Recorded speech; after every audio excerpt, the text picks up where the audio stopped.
បងប្អូនដែលគាត់នៅផ្ទះគាត់ហាក់ជាគិតថាពងទាកូនស៊ីឆនហ្នឹងពិបាកធ្វើតាមគាត់ពិតងាយស្រួលមែនទែនបងប្អូនអត់ពិបាកធ្វើទេថ្ងៃមុនធ្វើញ៉ាំរួចម្ដងហើយប៉ុន្តែប្អូនប្រុសខ្ញុំហ្នឹងគាត់ថាអូយឆ្ងាញ់ខ្លាំងណាស់ចង់ញ៉ាំម្ដងទៀតហើយថ្ងៃមុនហ្នឹងធ្វើញ៉ាំតែ40គ្រាប់ទេបងប្អូនថ្ងៃនេះឡើងដល់60គ្រាប់សម្រាប់បងប្អូននៅផ្ទះអត់តន់ដែលធ្វើហើយគិតថាពិបាកបងប្អូនមើលវីដេអូនេះសិនហើយបងប្អូនរៀនធ្វើទៅដឹងទៅធ្វើបានញ៉ាំហើយខ្ញុំស្ងោរពងទាមុនហើយពងទាយើងស្ងោរឲ្យហើយចឹងមកគឺថាពេលដែលយើងចំអិនតទៀតគឺថាវាងាយស្រួលនៅក្នុងការធ្វើបងប្អូនអញ្ចឹងហើយយើងស្ងោរពងទាកូនឆ្អិនហើយឥឡូវនេះដួសពងទាកូនទុកម្លាយសិនអញ្ចឹងយើងចាប់ផ្ដើមធ្វើទឹកស៊ុបហើយទឹកស៊ុបយើងអត់ពិបាកឲ្យបងប្អូនគ្រាន់តែទៅផ្សារទៅបងប្អូនទិញដុំស៊ុបស៊ីឆនគេមកដុំមកហើយដំបូងខ្ញុំលីងម្ទេសតិចសិនដោយសារខ្ញុំប្រើម្ទេសក្រៀមដៃនាងនេះច្រៀងច្រើនដែរអញ្ចឹងហើយខ្ញុំលីងទុកបន្តិចសិនបន្តមកទៀតខ្ញុំដាក់ដុំស៊ុបចូលមកហើយបន្តមកទៀតមកថែមប្រេងបន្តិចមកបងប្អូនឲ្យក្តៅខ្ទះដុំស៊ុបហ្នឹងវារលាយលឿនណាអញ្ចឹងយើងថែមប្រេងបន្តិចមកដុំស៊ុបខ្ញុំហ្នឹងវារាងតិចដោយសារយើងដុំរាងតូចដែរអញ្ចឹងខ្ញុំថែមមកកញ្ចប់បន្តិចដែរហើយយើងកូរឲ្យ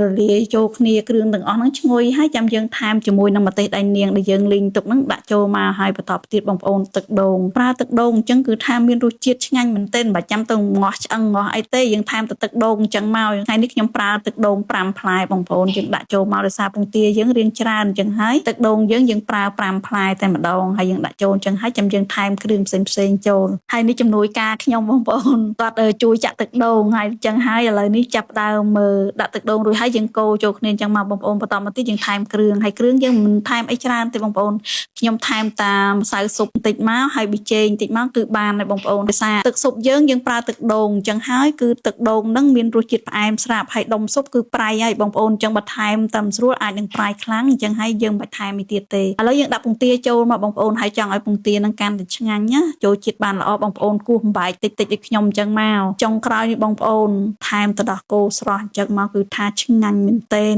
រួចហើយបងប្អូនតែប៉ុណ្ណឹងគឺដឹងតែឆ្ងាញ់ហើយបងប្អូនសាកធ្វើញ៉ាំបើសិនជាបងប្អូនអត់តន់សាកធ្វើទេបងប្អូនសាកធ្វើគឺថាងាយស្រួលហើយរសជាតិវិញឆ្ងាញ់មែនទែនមិនចាំបាច់ទៅក្រៅទេបងប្អូនយើងទិញយកមកធ្វើញ៉ាំជុំបងប្អូននៅក្នុងផ្ទះអីមកគឺថាអូចាប់មាត់ហើយបងប្អូនហើយមានគ្នា4-5នាក់សម្រាប់អ្នកចូលចិត្តពងទាកូនដាក់មកដឹងតែចូលចិត្តហើយបងប្អូនប្លែកមាត់មែនទែនដោយសារយើងគោះអញ្ចឹងរសជាតិហ្នឹងគឺថាចូលនៅក្នុងសាច់ពងទាកូនយើងតែម្ដងអញ្ចឹងរសជាតិហិលមកបែបផត